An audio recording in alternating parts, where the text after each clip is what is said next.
ഓം ശ്രീ മഹാകാളി വരാഗി വജ്രകുശീ നമ. നമസ്കാരം. ചന്ദ്രാംകുമാർ ശ്രീരാമ. എല്ലാവർക്കും ദേവിയുടെ അനുഗ്രഹം ഉണ്ടാവട്ടെ. ഇന്നിവിടെ ചിത്തിര 3-4 പാദങ്ങളും ചോതി വിശാഖം 1-2-3 പാദങ്ങളും അടങ്ങുന്ന തുലാക്കൂറുകാരുടെ കൂറുഫലമാണ് പറയാൻ പോകുന്നത്. ഫലങ്ങൾ പൂർണ്ണമായും കേൾക്കാൻ ശ്രമിക്കുക. ഇവിടെ ഇഷ്ടകാലങ്ങളെക്കാളേറെ കഷ്ടകാലങ്ങളെയാണ് സൂചിപ്പിച്ചിരിക്കുന്നത്. എന്തെന്നാൽ മുൻകരുതലുകൾ എടുക്കുക എന്നതാണ് ഉദ്ദേശം. അതുപോലെ തന്നെ ഈ കൂറുകാർ ചെയ്യേണ്ട ചില വിശേഷ വഴിപാടുകൾ കൂടെ ഇവിടെ ഇടയ്ക്ക് സൂചിപ്പിക്കുന്നുണ്ട്.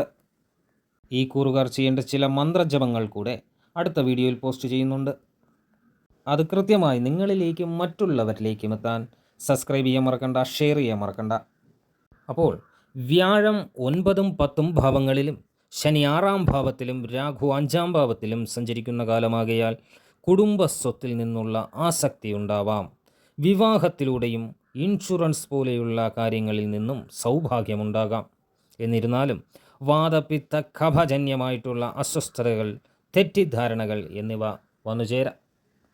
ചിങ്ങമാസത്തിൽ ആരോഗ്യവർദ്ധനവുണ്ടാകും, വരുമാന വർധനവുണ്ടാകും, പലവിധ പാരിതോഷികങ്ങൾ വന്നു ചേരും. എന്നിരുന്നാലും വാക്കുതർക്കത്തിനും അപമാനിക്കപ്പെടാനും സാധ്യതയുണ്ട്.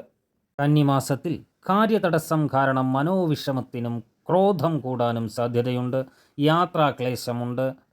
അഭിപ്രായ വ്യത്യാസമുണ്ടാകുമെങ്കിലും കുടുംബത്തിൽ സന്തോഷവും ധനവരവും ഉണ്ടാകും.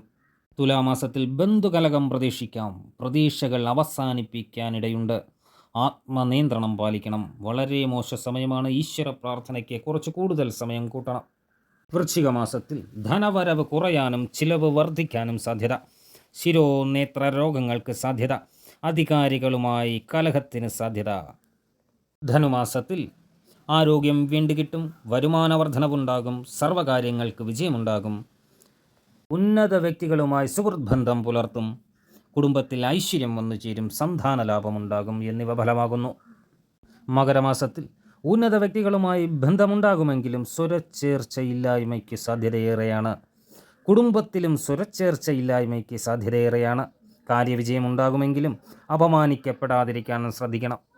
കുംഭമാസത്തിൽ ബന്ധുസഹായമുണ്ടാകാൻ സാധ്യത. സന്താനങ്ങൾക്ക് തൊഴിൽ ലഭിക്കാൻ സാധ്യത. ഗ്രഹം മോടി പിടിപ്പിക്കാൻ സാധ്യത. എന്നിരുന്നാലും ആരോഗ്യം അത്ര തൃപ്തികരമായിരിക്കണമെന്നില്ല.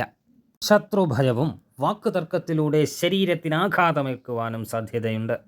മീനമാസത്തിൽ കാര്യവിജയവും ധനലാഭവും അനുഭവപ്പെടുമെങ്കിലും ഭാര്യയ്ക്ക് രോഗവർദ്ധനയും കുടുംബകലഹവും കാണുന്നു. മേടമാസം സ്വർണലാഭം പ്രതീക്ഷിക്കാം. ധനലാഭം വന്നു ചേരും. വിജയങ്ങളുണ്ടാകും. കുടുംബത്തിൽ സന്തോഷം നിലനിൽക്കാൻ പ്രത്യേകം ശ്രദ്ധിക്കണം. അഭിപ്രായ വ്യത്യാസത്തിന് സാധ്യതയുണ്ട്. ഇടവമാസത്തിൽ കാര്യവിജയത്തിനും ദാനധർമ്മങ്ങളിൽ ഏർപ്പെടാനും സാധ്യത കാണുന്നു. എന്നിരുന്നാലും ഉദരനേത്ര രോഗങ്ങൾ, യാത്രാക്ലേശങ്ങൾ, കുടുംബത്തിൽ അഭിപ്രായ ഭിന്നതയ്ക്കും സാധ്യതയുണ്ട്. മിഥുനമാസത്തിലും ഈ മേൽപ്പറഞ്ഞ കാര്യങ്ങൾ അതേപടി തുടരാൻ സാധ്യതയുണ്ട്.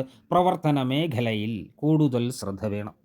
കർക്കിടക മാസത്തിൽ കുടുംബത്തിൽ സന്തോഷം നിലനിൽക്കും. ധനവരവുണ്ടാകും. കാര്യവിജയമുണ്ടാകുമെങ്കിലും ബന്ധുകലഹവും അതിലൂടെ ശാരീരിക ക്ഷതമേക്കാനും സാധ്യതയുണ്ട്.